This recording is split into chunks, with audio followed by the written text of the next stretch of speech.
Mukam Tena Mam Pahi Nityam Tena Mam Pahi Nityam. Om, conduis-nous de l'irréel au réel. Conduis-nous des ténèbres à la lumière. Conduis-nous de la mortalité, de la mort à l'immortalité.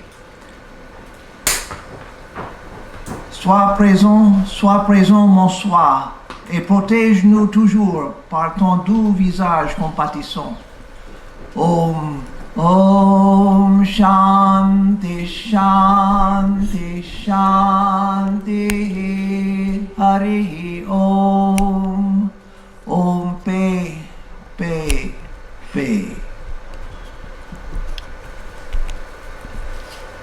Donc aujourd'hui, pour le plénière d'ouverture, le sujet est le Yoga Vedanta, un chemin complet. Donc je veux dire quelques mots sur le sujet, parce que c'est le thème, réellement le thème de notre week-end. Swami Vivekananda considérait les 4 yogas comme constituant l'essence même de la vie religieuse. Et pour le Swami, la vie religieuse voulait dire la vie spirituelle. Non pas seulement fréquenter les églises et les temples dans le cadre de la vie sociale, mais l'enquête spirituelle pour la réalité ultime. Il s'agissait de la quête de la vérité ultime, de l'expérience directe, cette expérience directe de cette réalité, cette vérité. Comme il affirme dans son ouvrage de Raja Yoga, les mots très très célèbres, il a dit « Chaque âme est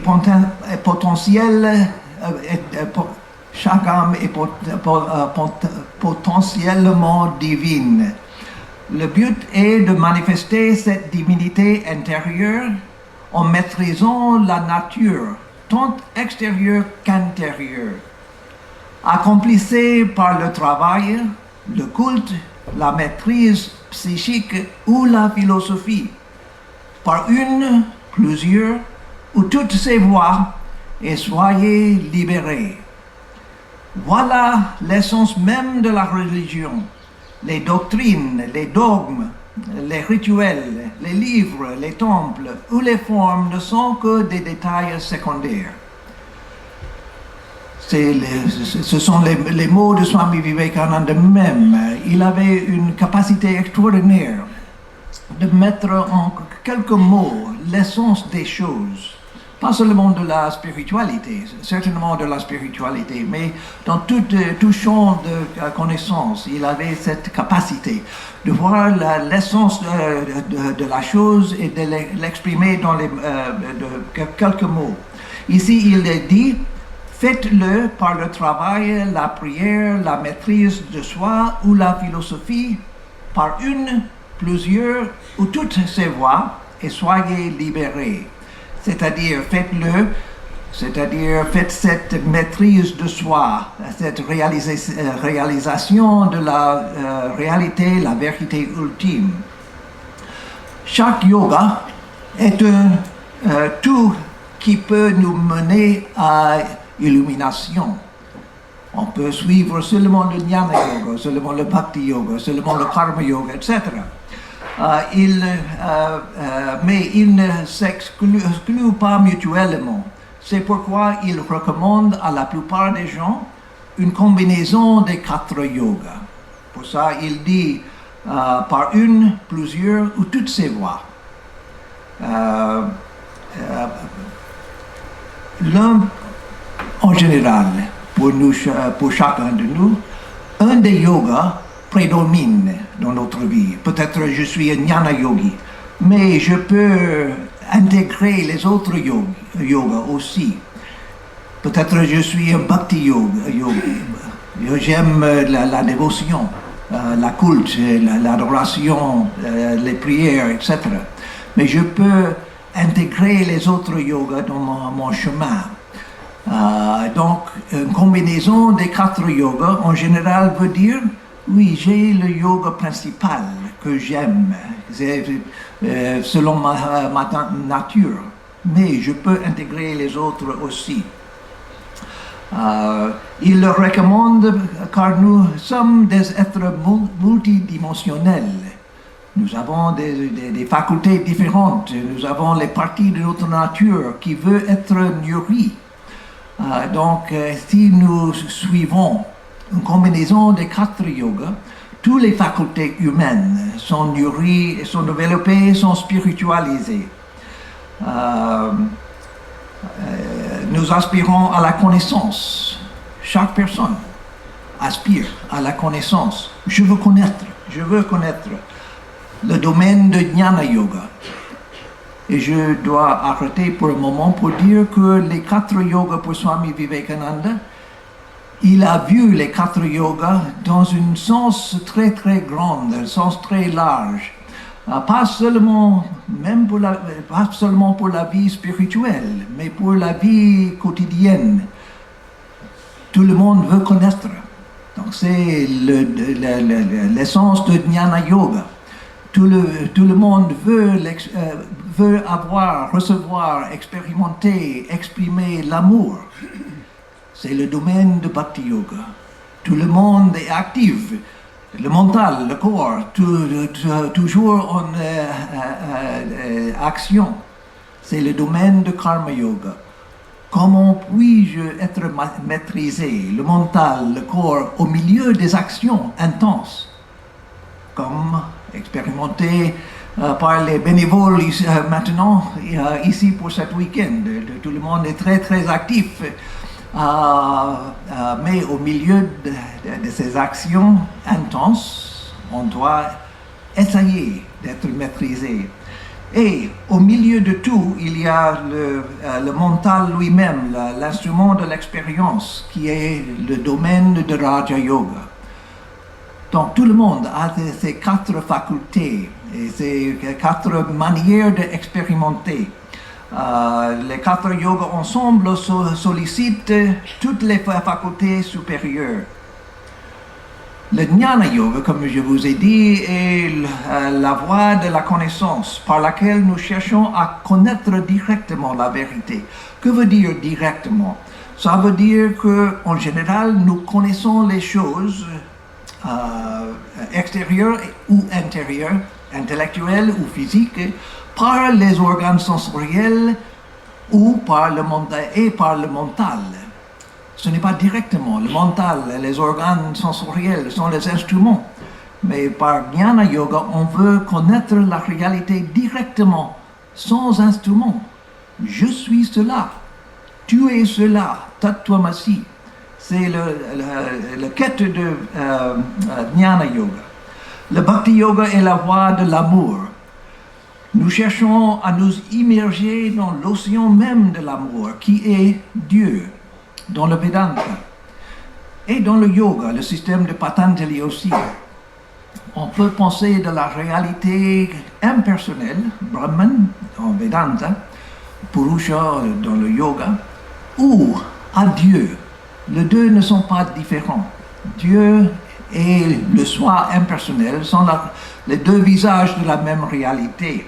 Donc le Bhakti Yoga est le chemin personnel, le chemin de l'amour pour Dieu. L'amour est généralement perçu comme relationnel. La relation entre l'amant et l'aimé. J'aime Dieu, j'aime une personne, c'est une relation. Mais seule l'approche de l'amour est relationnelle. L'amour lui-même est non-duel. La réalité est, selon le Vedanta, la réalité est Ananda. Ananda veut dire félicité, oui, joie, oui, mais aussi amour, aussi beauté. Tout cela est compris dans le mot Ananda. Donc la réalité est Ananda, la béatitude.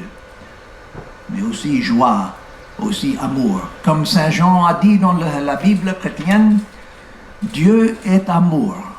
Dieu est amour. Et Swami Vivekananda a dit que quand vous voyez un mère chat qui donne nourriture à ses bébés,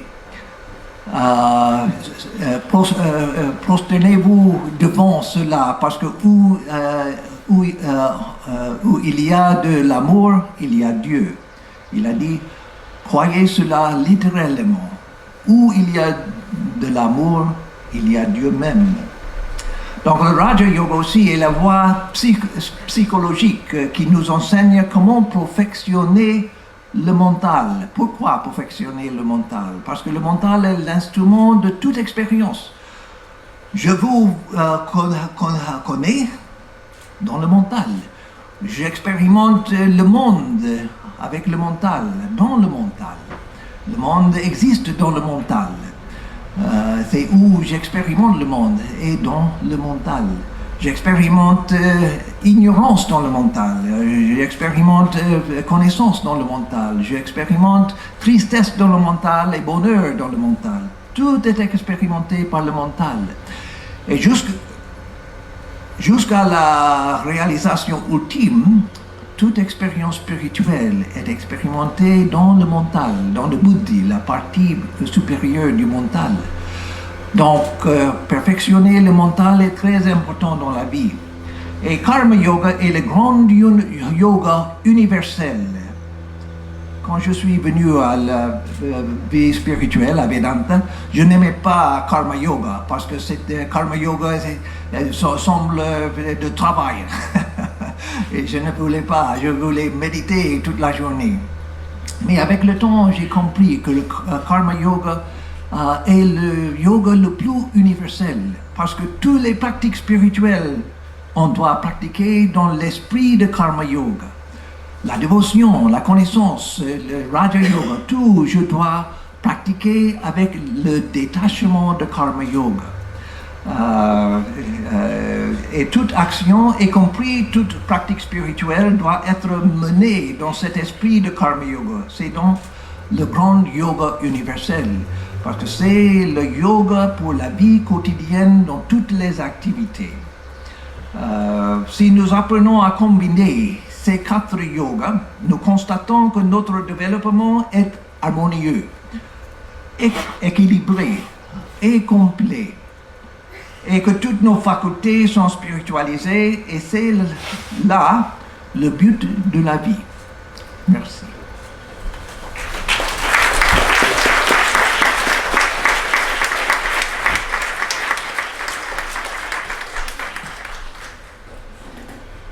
Merci, Swami Atmaupananda.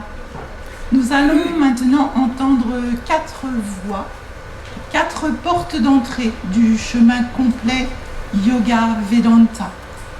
Chaque intervenant partagera une idée, une expérience et une question pour notre recherche intérieure. C'est Swami Rameshwarananda qui prend la parole maintenant.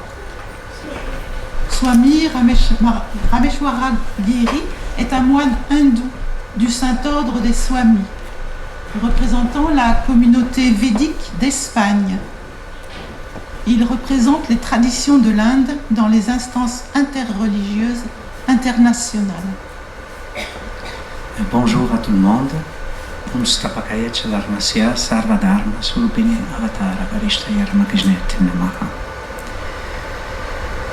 Bonjour, bonjour à tout le monde. Lorsque nous parlons de Yoga Vedanta, nous devons d'abord éviter 2 réductions très fréquentes. La première consiste à réduire le yoga à une technique du corps. La seconde consiste à réduire le Vedanta à une philosophie abstraite. Or, le Yoga Vedanta n'est ni une gymnastique sacrée, ni une spéculation intellectuelle. Il est un chemin complet de transformation de l'être. Le yoga, dans son sens profond, est une discipline d'unification. Il nous aide à rassembler ce qui en nous est dispersé, le corps, le souffle, le mental, l'intelligence, le cœur, l'action. Il nous apprend à ne plus vivre uniquement sous l'impulsion des sens, des désirs, des peurs ou des réactions mentales. Le Vedanta, quant à lui, nous conduit vers la question ultime, qui suis-je réellement? Non pas qui suis-je socialement, quelle est mon histoire personnelle, quelle image ai-je de moi-même, mais plutôt quelle est la nature profonde de celui qui connaît ce corps, qui connaît les pensées, qui connaît les émotions, qui connaît même le sentiment du moi. C'est ici que le Vedanta devient essentiel, car il nous rappelle que la connaissance du soi n'est pas la connaissance de l'ego. L'ego est l'acteur, le penseur, le percepteur. Il dit « je fais, je pense, je veux, je souffre, je réussis, j'échoue ». Mais le véritable soi, l'Atman, est plus profond que cette construction mentale. Il est la présence consciente par laquelle toutes les expériences sont connues. Ainsi, le Yoga Vedanta unit deux dimensions inséparables, la purification de l'instrument et la reconnaissance de la réalité. L'instrument, c'est le corps, le souffle, le mental, l'intelligence et le cœur. La réalité, c'est le soi. Sans purification, le Vedanta risque de devenir une idée. Sans discernement, le yoga risque de devenir une simple pratique extérieure. Mais lorsque la pratique et la connaissance se rencontrent, alors le chemin devient vivant. C'est pourquoi la tradition parle de plusieurs voies de yoga, comme on a entendu dire de Swami Admarupananda. Le karma yoga purifie l'action. Il nous apprend à agir sans nous perdre dans l'action, sans être prisonnier du résultat, sans faire de chaque acte une affirmation de l'ego. Il ne s'agit pas seulement de faire le bien, mais d'apprendre à agir sans appropriation intérieure comme une offrande. Le Bhakti Yoga purifie le cœur. Il transforme l'attachement en amour, l'émotion en offrande, la séparation en relation sacrée. Il nous apprend que l'amour véritable ne possède pas, il reconnaît, il sert, il se donne. Le Raja Yoga purifie le mental. Il nous enseigne la concentration, la méditation, la stabilité intérieure. Il nous montre que tant que le mental est dispersé, agité ou obscurci, la vérité ne peut être clairement reconnue. Un mental agité déforme l'expérience, un mental apaisé devient transparent. Le Jnana Yoga purifie l'intelligence par le discernement. Il nous invite à distinguer le réel de l'irréel, le permanent de l'impermanent, le soi de ce qui n'est pas le soi. Ces quatre voies ne doivent pas être comprises comme des chemins séparés et opposés. Elles sont plutôt quatre dimensions d'une même transformation. Nous agissons, nous aimons, nous méditons, nous discernons, et chacune de ces dimensions doit être purifiée. Si l'action n'est pas purifiée, elle devient agitation. Si l'amour n'est pas purifié, il devient attachement. Si la méditation n'est pas éclairée par le discernement, elle peut devenir recherche d'expérience et convoitise. Si la connaissance n'est pas enracinée dans l'humilité et la pratique, elle peut devenir de l'orgueil spirituel ou intellectuel. Le Yoga Vedanta nous invite donc à une intégration. Il ne nous demande pas de fuir le monde, mais de ne plus être intérieurement possédé par le monde. Il ne nous demande pas de rejeter le corps, mais de comprendre que nous ne sommes pas seulement le corps. Il ne nous demande pas de mépriser le mental, mais de le rendre transparent. Il ne nous demande pas d'abandonner l'action, mais de transformer l'action en offrande. Il ne nous demande pas de nier l'amour humain, mais de l'ouvrir à l'amour divin. La question centrale n'est donc pas seulement « que dois-je pratiquer ?» La question est plus profonde. Depuis quel niveau de conscience je vis? Je peux faire des postures avec un mental dominé par la comparaison. Je peux méditer avec le désir subtil de devenir quelqu'un de spécial, souvent. Je peux servir les autres tout en cherchant reconnaissance et pouvoir. Je peux parler du Vedanta tout en restant attaché à ma propre opinion. C'est pourquoi le chemin demande sincérité. La pratique véritable commence lorsque nous cessons de nous mentir nous-mêmes et que nous commençons à reconnaître qu'il existe en nous une présence plus profonde. Dans les Yoga Sutras, Patanjali définit le yoga comme l'apaisement des fluctuations mentales. Ce n'est pas une formule simplement technique. C'est une indication spirituelle fondamentale. Lorsque le mental est agité, nous nous identifions à ces mouvements. Lorsque le mental devient stable, il peut refléter une lumière plus profonde. Et lorsque le discernement mûrit, nous comprenons que cette lumière n'est pas produite par le mental, elle est la lumière du soi. Le soi n'est pas un objet que l'on peut posséder. Il n'est pas une expérience passagère, il n'est pas une émotion spirituelle. Il est la réalité consciente, silencieuse, lumineuse, qui demeure au cœur de toute expérience. C'est pourquoi la réalisation n'est pas l'acquisition de quelque chose d'extérieur. Elle est reconnaissance, reconnaissance de ce qui a toujours été présent, reconnaissance de ce qui ne naît pas avec nos pensées et ne disparaît pas avec elles, reconnaissance de ce qui n'est pas limité par les changements du corps, du mental et des circonstances. Mais cette reconnaissance, je pourrais dire cette révélation, doit devenir vie. Le signe d'une compréhension authentique du Vedanta n'est pas seulement la capacité de parler de l'Atman, c'est une transformation de la manière d'être, moins de peur, moins de violence intérieure, moins de besoin de posséder, moins d'identification au moi, au mien, plus de clarté, plus de compassion, plus de simplicité, plus de liberté intérieure. Ainsi, le Yoga Vedanta est un chemin complet parce qu'il embrasse toute la personne. Il commence là où nous sommes, avec le corps, notre mental, nos difficultés, nos relations, nos responsabilités, mais il ne nous laisse pas enfermés là. Il nous conduit pas à pas vers la reconnaissance de notre nature la plus profonde. De l'action à l'offrande, de l'émotion à la dévotion, de l'attention à la méditation, de la pensée au discernement, de l'ego au soi. Tel est, à mon sens, le cœur du Yoga Vedanta, vivre de telle sorte que toute notre expérience devienne un chemin vers la réalisation. Hari Om. Merci. Hari Om. Hari Om. Merci Swami Rameshwarananda. Nous donnons la parole à Swami Maitreyi Saraswati, qui nous vient de Suède, de la tradition Satyananda, une voie tournée vers l'intériorisation, le souffle, la concentration et la paix mentale. C'est à vous, merci.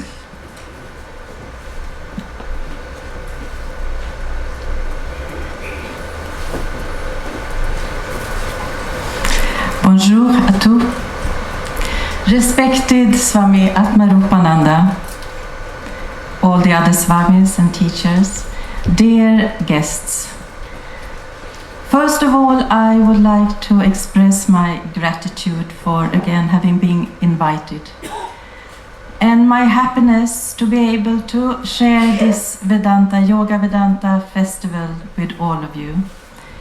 I would like to pay my respect to Swami Suhitananda, and for me it is a great blessing to again have the opportunity, and I'm so fortunate to be in his presence again.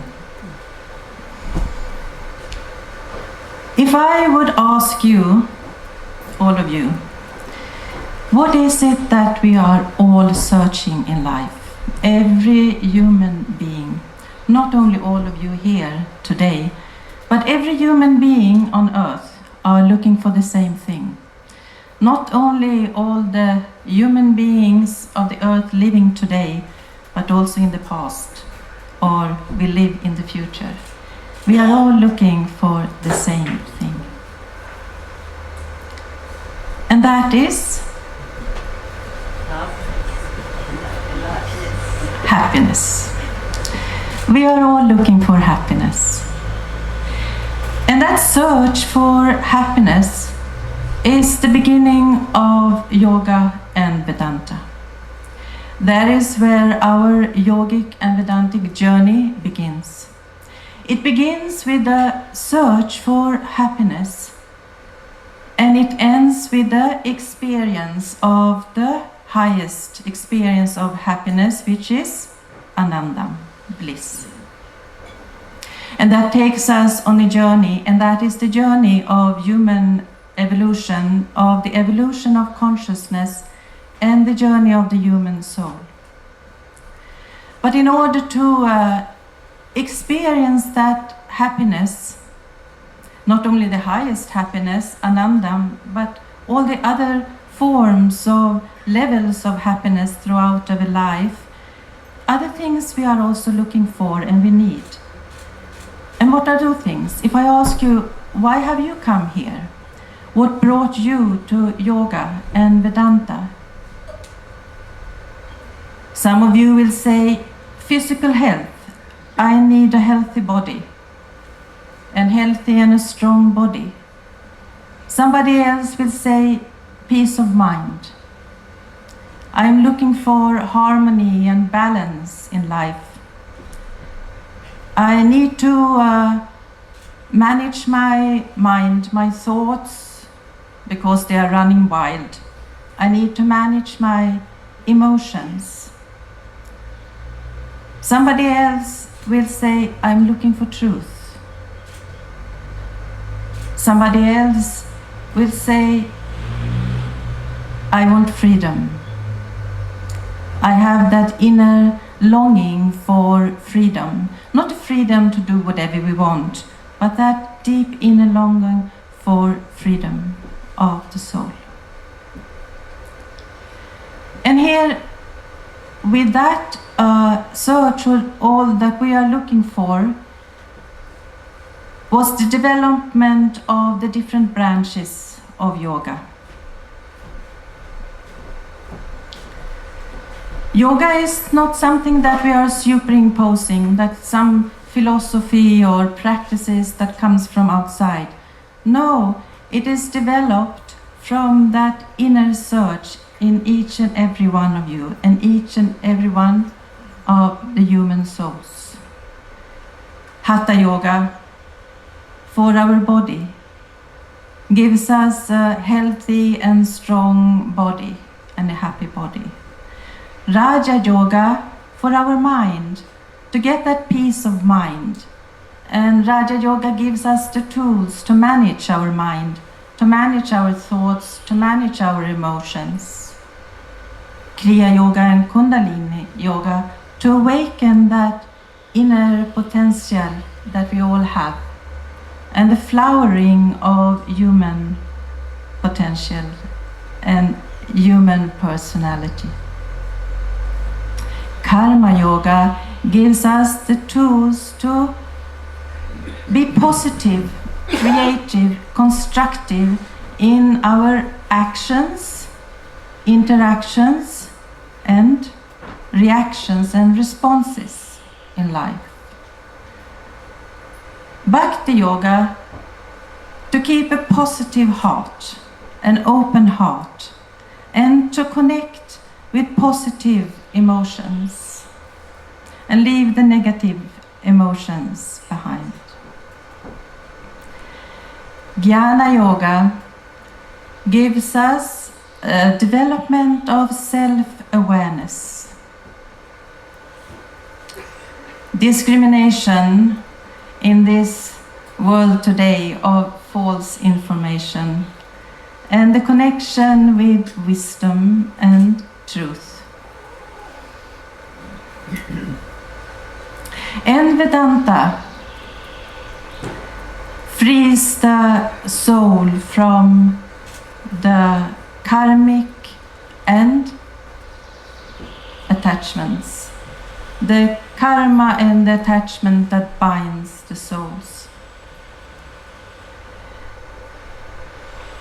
But in order to experience this, it is not enough to just do a few practices of asana or pranayama in the morning, a little bit of meditation, or to study Vedanta as a philosophy. But we need to live yoga and we need to live Vedanta. We have to make yoga Vedanta as a lifestyle and an integral part of our daily life. And when we do that, something else happens. Our initial search for happiness, the focus is on ourselves. My happiness, my experience, my needs, my wants, even in spiritual life, my spiritual experience, my spiritual progress. But when we start to live yoga and Vedanta, the focus begins to shift from my and what I need and what I want, and others. And that happiness that I start to experience, it is not only for me. There is now also the need and the want to share that happiness with others. When I first went to the ashram and became a sannyasi, some people, friends and family, they used to tell me, they told me, but you are turning your back to the world. You are turning the back to the world and you are escaping from life. And I told them, no, it is the opposite. Living yoga and Vedanta, something awakens in you and there is a greater involvement in the world. At the same time, a deeper connection, a spiritual connection. And these two aspects, the greater involvement in the world with the spiritual connection, awakens the feelings of responsibility, of care for others, of compassion, of love. And the contribution of beauty and the betterment of the world. And this festival, this place and this festival is an example of living yoga and Vedanta and the contribution to the beautification and the spiritual upliftment to the world. It is a great blessing for all of us who are here and a great gift.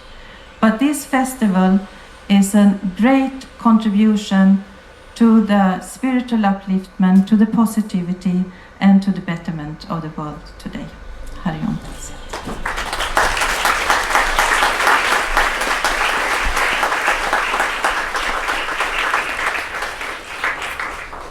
Merci. Ça marche pas? Merci. C'est maintenant Swami Bhajanananda qui va venir prendre la parole. Swami Bhajanananda est moine et prêtre à Kali Mandir Ramakrishna Ashram aux États-Unis. Il est ancré dans la vie rituelle et la transmission dévotionnelle. Il nous offre une présence de chant, de rituel et de cœur.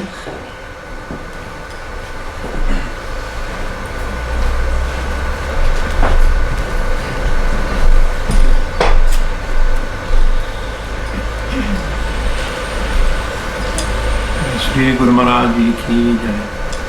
We're extremely pleased to be here and by the invitation, presence of revered Swami Rupananda Ji, Swami Sujitananda Ji, and all the sadhus, teachers, and guests. I was very excited to be invited. I live in California, so it's a long way away. I came 2 years ago during the Vedanta Summit, and when I got the news, the new invitation, I was very excited. But then I was even more excited when I heard the name of the festival, Yoga Vedanta. This term, Yoga Vedanta, has an emotional appeal to me. My Guruji, lived in Allahabad, Prayagraj, and his ashram was called Yoga Vedanta Kutir, a small cottage for the practice of yoga and Vedanta. And so the very name, just hearing it, makes me long for the ashram, that simple life, where he lived his entire life practicing this tradition. One time during one of the Kumbh Melas, maybe 20 years ago at the Kumbh Mela, we went to go visit one camp of a female sannyasini, a classical Advaita Vedanta sannyasini. And we had tea with her and had darshan with her, and we're having some conversation. And then she asked, "Where are you staying?" I said, "Oh, my Guruji's ashram is here." "What's your Guruji's ashram's name?" "Yoga Vedanta Kutir." He goes, "Yoga Vedanta?" Right, these are two opposing, unmixable philosophies. She was a very orthodox Vedantist, right? And she was, a little bit aggressive, dismissing, right? Yoga and Vedanta cannot be practiced together. She made this strong comment, right? She's quoted Shankaracharya's rejection of Nirvikalpa Samadhi in some commentary as a delusional state. She was very technical like this. I said, "I don't know, Mataji, I don't know these things, My Guruji said yoga was his methodology of practice, and Vedanta represented his experience, especially the Advaitic perspective of Vedanta. And we're his tradition of traditional Dashnami sannyasis of Shankaracharya's order. Right?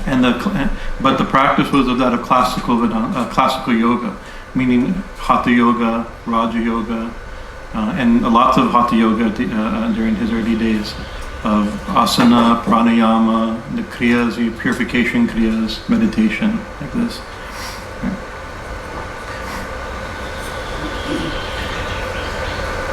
The Vedantic ideal, Advaita Vedanta ideal, came through the Dashnami sannyasi tradition of Shankara, and the yoga tradition came to us through the yogis of the Akaras. These are the Nagabhavas, right? Our lineages of these Nagabhavas from the Juna Akara originally, which are actually yogis, Dashnamis by name, but actually their practices are in the Nat tradition, the Hatha Yoga tradition, strong Hatha Yoga tradition. Our Guruji, during his austerity at his young age, at age 26, he met his guru, named Yogiraj Handiya Baba, a great Hatha Yogi and Raja Yogi, and under his practice, he intensely practiced. And from his own experience and his claim that at that time he experienced a yogic state known as Nirvikalpa Samadhi. And he said it's the nature of the state is entering a fool, one comes out being wise. He said that's the proof. And since that day, I'm enjoying. So he lived the next 67 years soaked in the bliss and freedom of that experience. And when I entered that tradition, I always felt a little guilty, because I learned, we had to at that time, we had to learn the asanas, pranayamas, and kriya techniques, but my main interest wasn't the classical yoga tradition.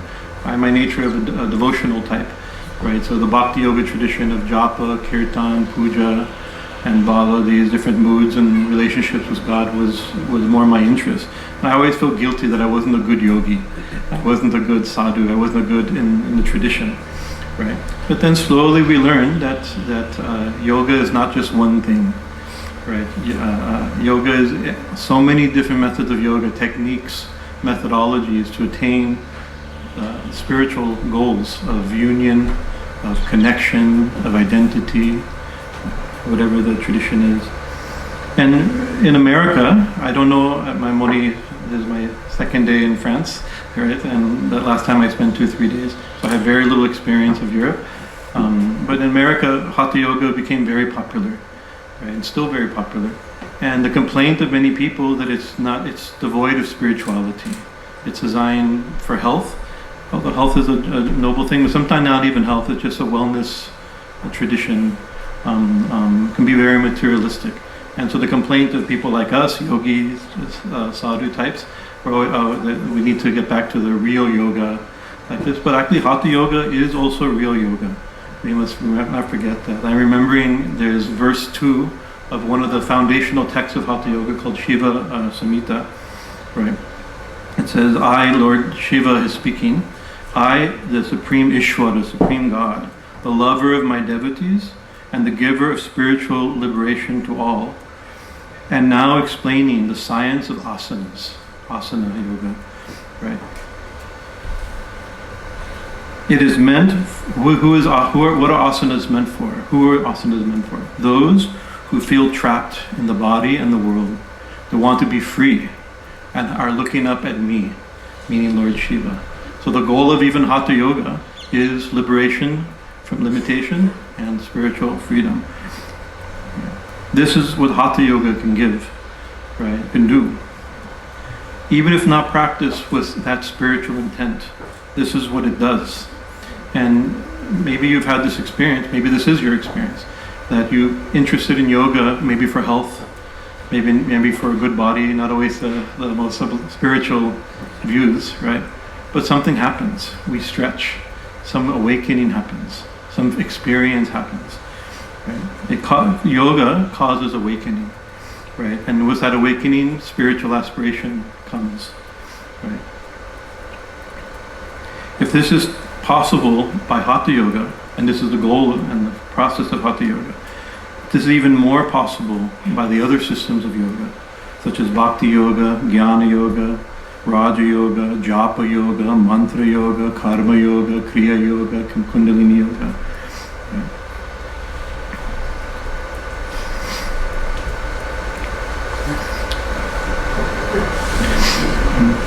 So actually I'm getting the 1 minute.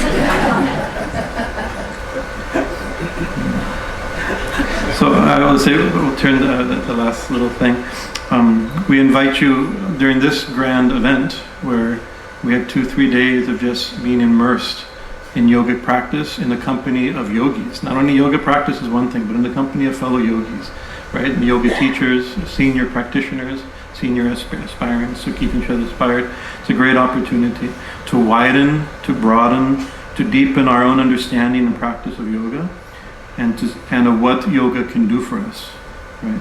My Guruji used to tell me, right, first discipline the body, right? Then learn to control the mind. Right? He says, and with a disciplined body and controlled mind, the self will reveal itself on its own. Nothing needs to be done. We would add, as devotees of Sri Ramakrishna in the more devotional tradition, that the various practices of yoga, different types of sadhana, purify our bodies, purify our minds, and purify our hearts. And in a pure body, pure mind, and pure heart, devotion arises naturally. And in the presence of love and devotion, God is self-revealed. Thank you for your kind attention.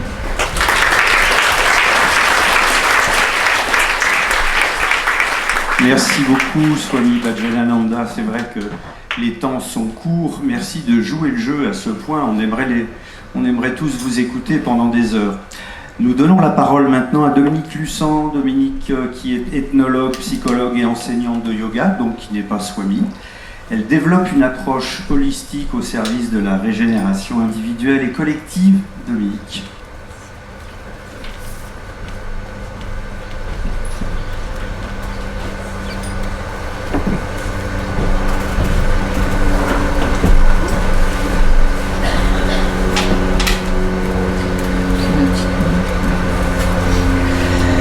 Bonjour à tous, merci Swami de votre invitation.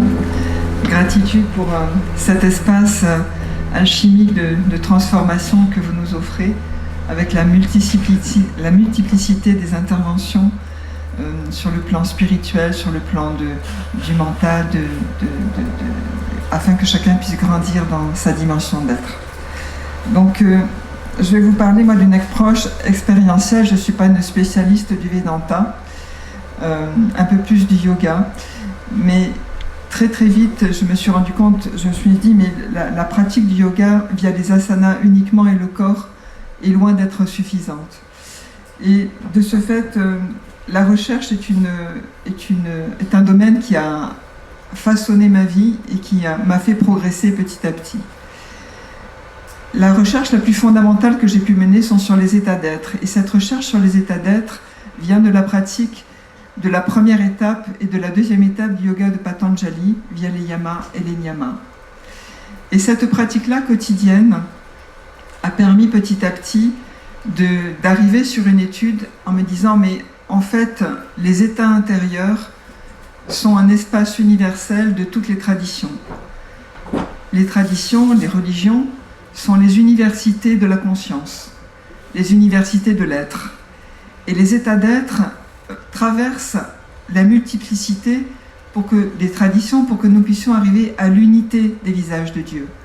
L'enseignement de Ramakrishna, de Vivekananda, était centré sur l'unité des visages de Dieu parce qu'une telle dimension intérieure du soi a pu être exprimée via le yoga Vedanta, cette unité extraordinaire.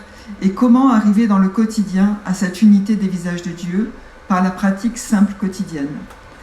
Dans notre étude, nous avons pu observer le concept d'identité d'être. Et dans ce concept d'identité d'être, il y a des pratiques extrêmement simples qui sont très très proches des yamas et niyamas. C'est comment, dans le quotidien, peut-être toutes les heures, toutes les 2 heures, toutes les 3 heures, je vais ressentir à l'intérieur de moi, par le lâcher-prise total, ou bien l'injonction, l'intention.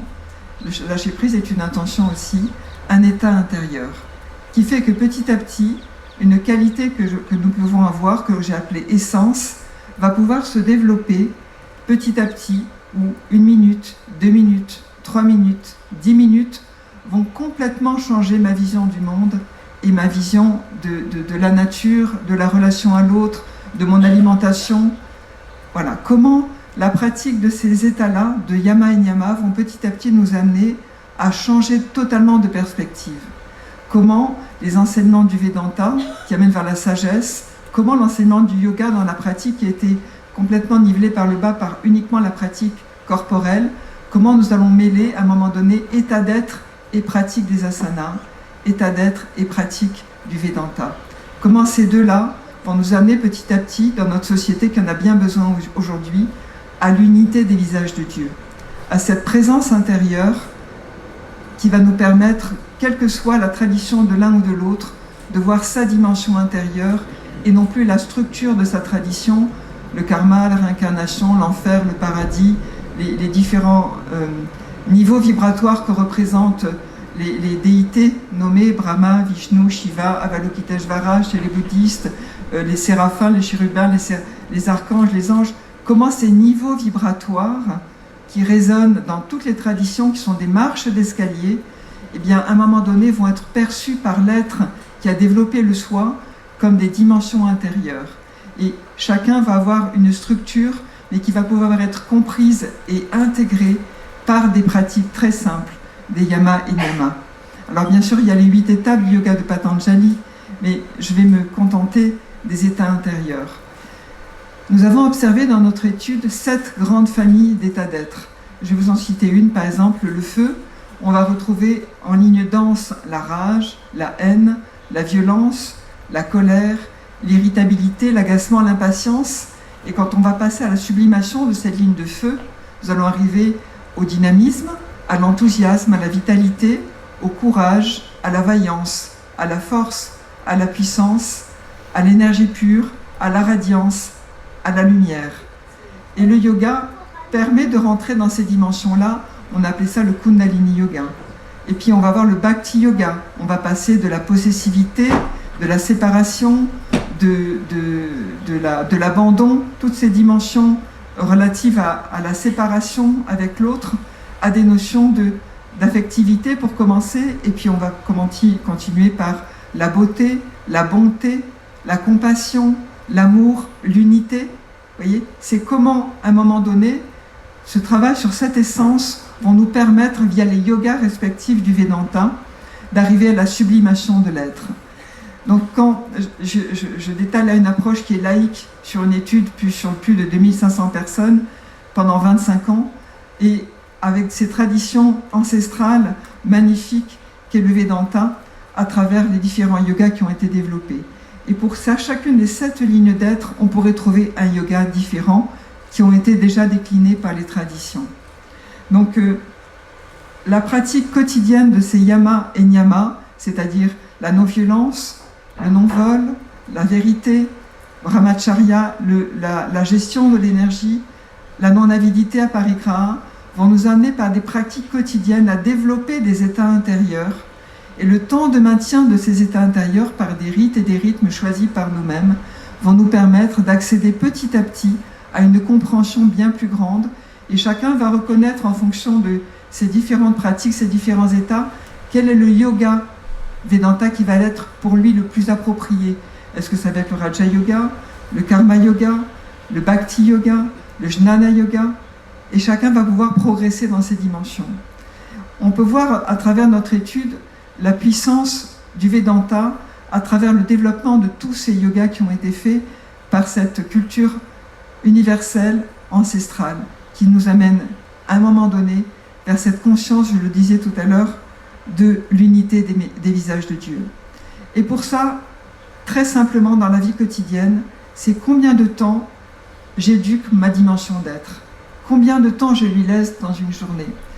Et vous savez, quand on demande aux personnes, toutes les heures, de mettre un petit gong sur un smartphone en leur disant « pense à une qualité que tu aimes », l'amour, une qualité qui te définit.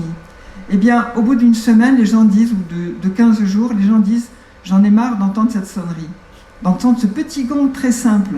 Il n'est pas agressif, il est simple. Pourquoi? Eh bien parce que nous sommes habitués à un niveau d'être, à un taux vibratoire dans notre vie. Et mettre un petit gong toutes les heures, avec pour objectif un éclat d'instant de sentir un état intérieur, c'est déjà énorme. C'est-à-dire que notre niveau d'identité d'être, le temps que je vais passer à ressentir un état, eh bien ce temps-là, même si c'est un éclat d'instant, va bouleverser notre vie. Il y a un texte qui dit «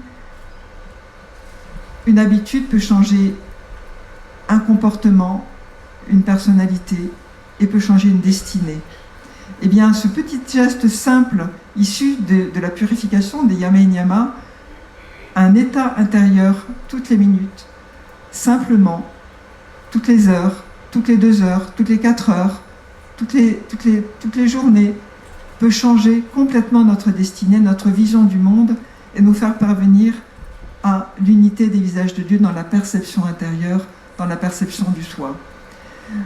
On parle beaucoup de mental dans les traditions, et je mets ça au milieu à votre réflexion. Se pourrait-il que le problème ne soit pas le mental, mais soit l'absence d'être? Si cette dimension d'être est là, alors le mental va être obéissant. Se pourrait-il que, à chaque fois que nous ayons une spirale mentale dans notre esprit, le mental dit « Au secours, je ne sais pas faire ». Il appelle au secours l'être, mais nous ne le savons pas. Nous sommes ignorants de cela. Donc je nous invite, par la simple pratique des yama et niyama, nous allons avoir des pratiques beaucoup pendant tout ce séminaire sur différents sujets, à œuvrer pour l'acte quotidien de façon à parvenir à une dimension du soi et de l'unité des visages de Dieu. Je vous remercie de votre attention.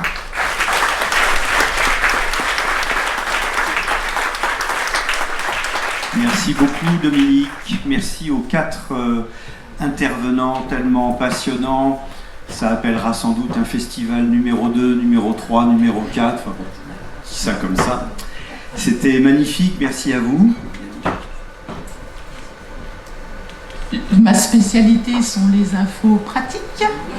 Voilà, donc je rappelle que les ateliers commencent à 10h15 et que nous nous retrouverons à 11h30 sur l'espace Mandala pour un culte auquel nous sommes tous invités. L'espace Mandala, c'est l'espace avec les chaises qui est juste dans l'axe de l'attente. Voilà, je vous souhaite une très belle journée à toutes et tous, mais avant, je vous propose de chanter à nouveau Asatoma Sadgamaya. Asatoma Sadgamaya Tamasoma Jyotirgamaya Mrityoma Mritam Gamaya Om Shanti Shanti Shanti Om Asatoma Sadgamaya Tamasoma Jyotirgamaya Mrityoma Mritam Gamaya Om Shanti Shanti Shanti Om Asatoma Sadgamaya Tamasoma Jyotirgamaya Mrityoma Mritam Gamaya Om Shanti Shanti Shanti